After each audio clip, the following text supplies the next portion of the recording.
What's the meaning of aerofoil? Aerofoil. Aerofoil. Aerofoil. Aerofoil. Aerofoil. An aerofoil, also known as an airfoil, is a shape that is designed to provide aerodynamic lift when it moves through the air or other gas. It is typically curved on its upper surface and flat or only slightly curved on its lower surface.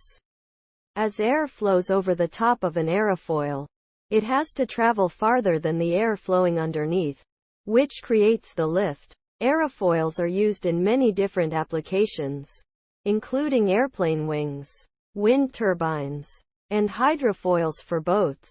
They are essential for enabling objects to move and remain airborne or floating.